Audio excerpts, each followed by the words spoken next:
Assalamualaikum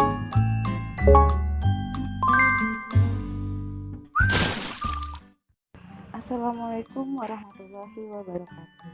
Selamat pagi. Semoga kalian dalam keadaan sehat walafiat. Sebelum kita memulai pembelajaran hari ini, alangkah baiknya kita berdoa. Berdoa mulai. Selesai. Seperti kita ketahui bersama, coronavirus atau COVID-19 masih menjadi pandemi hingga saat ini. Tidak terkecuali di Indonesia. Oleh karenanya, kita perlu berperan aktif untuk memutus mata rantai penyebaran COVID-19 ini dengan cara mematuhi protokol 5M. Apa itu protokol 5M? Yang pertama, menggunakan masker.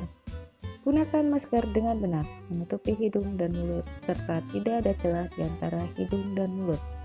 Yang kedua, mencuci tangan. Cucilah tangan kalian dengan air mengalir beserta sabun. Ikuti gerakan-gerakan yang ada dan cuci tangan kalian sampai bersih. Yang ketiga, menjaga jarak. Saat bertemu dengan orang lain, usahakan kalian menjaga jarak minimal 1,5 meter sampai 2 meter. Yang keempat, hindari kerumunan.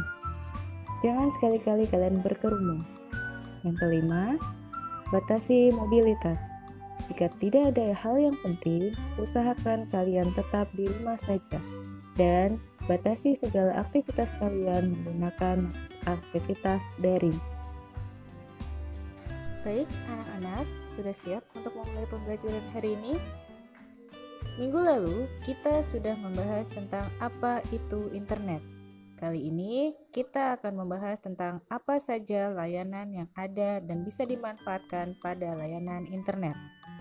Sebelum kita memasuki pelajaran inti hari ini, Ibu akan menjelaskan tentang tujuan pembelajaran kita.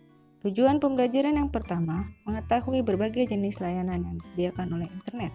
Yang kedua, mengetahui fungsi dari berbagai layanan yang disediakan oleh internet. Yang ketiga, mengetahui contoh dari masing-masing layanan yang disediakan oleh internet. Layanan yang pertama adalah email. Email atau electronic mail yang berarti surat elektronik yang berfungsi untuk mengirim surat. Menurut sejarahnya, layanan ini adalah layanan internet pertama di dunia. Dengan adanya email, orang-orang dimudahkan dalam mengirim surat. Contoh layanan email yang banyak digunakan adalah Yahoo dan Gmail. Layanan yang kedua adalah e-commerce. E-commerce adalah layanan internet yang digunakan untuk kepentingan ekonomi. Toko online merupakan salah satu contoh dari layanan e-commerce. Dengan adanya layanan ini, kita tidak perlu lagi ke toko untuk berbelanja, karena kita bisa membeli barang secara online. Contohnya di Lazada, Tokopedia, Shopee, dan masih banyak lagi. Layanan yang ketiga adalah e-banking atau bank elektronik. Dengan adanya e-banking, transfer uang yang dilakukan bisa berjalan dengan lebih cepat. Saat ini, sudah banyak bank yang menyediakan layanan ini, sehingga para pengguna bank tersebut tidak perlu lagi pergi ke ATM untuk melakukan transfer atau pengambilan uang. Bahkan, beberapa bank sudah merambah ke dunia mobile, sehingga kegiatan transfer uang bisa dilakukan di mana saja dan kapan saja. Layanan yang terakhir adalah e-learning atau electronic learning. Merupakan sistem pembelajaran elektronik di mana peserta didik dan guru tidak bertatap muka secara langsung, melainkan dari jarak jauh. Komputer menjadi perantara antara pengajar dan peserta didik. Dengan adanya e-learning, kita dapat membaca materi secara berulang-ulang, namun dapat mengurangi interaksi antara guru dengan murid secara langsung. Salah satu contoh dari e-learning adalah Edmodo, Zoom, Google Classroom, dan Moodle. Setelah kita sama-sama menyimak tentang apa saja layanan yang ada di internet, Ibu yakin kalian sudah tidak asing dengan salah satu atau bahkan beberapa layanan internet yang ada. Apa saja? Ya, untuk pembelajaran online. Sudah hampir 1 tahun ini kalian melakukan pembelajaran online dengan media Zoom ataupun yang lainnya. Lalu apa lagi? Ya, untuk kalian yang suka berbelanja pasti sudah tidak asing lagi dengan aplikasi Shopee, Tokopedia, atau Lazada.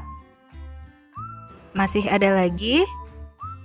Benar, email atau surat elektronik seringkali digunakan untuk mengumpulkan tugas, terutama di masa pandemi seperti saat ini. Bagaimana dengan layanan e-banking? Ada yang sudah pernah menggunakannya? Belum? Kalau belum, kalian bisa menggunakannya saat nanti kalian memiliki rekening tabungan sendiri.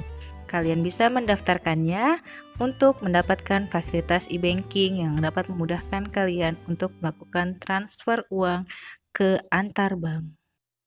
Setelah kita menyelesaikan tentang materi layanan internet, kita sudah sampai kepada tahap kesimpulan.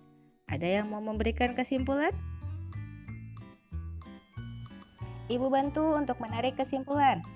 Kesimpulan pembelajaran hari ini adalah yang pertama, layanan pada internet meliputi email, e-commerce, e-banking, dan e-learning.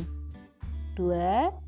Contoh layanan email yang sering digunakan Yahoo dan Gmail. 3. Contoh layanan e-commerce Lazada, Tokopedia, dan Shopee. 4. Contoh layanan e-banking e-banking Mandiri, e-banking BCA, dan beberapa e-banking bank yang lain. 5. Contoh layanan e-learning yang sering digunakan Edmodo, Zoom, Google Classroom, dan Moodle. Bagaimana? Pembelajaran hari ini menyenangkan? Semoga pembelajaran hari ini menyenangkan dan bisa diterima serta bermanfaat untuk kalian. Minggu depan kita akan masuk kepada materi membuat email. Kalian akan diajarkan bagaimana cara membuat email dari awal, serta pemanfaatan email dalam kehidupan sehari-hari. Pembelajaran hari ini Ibu cukupkan sampai di sini. Terima kasih untuk kalian yang sudah menyimak pembelajaran hari ini. Akhir kata, wabillahi taufiq wal hidayah. Wassalamualaikum warahmatullahi wabarakatuh.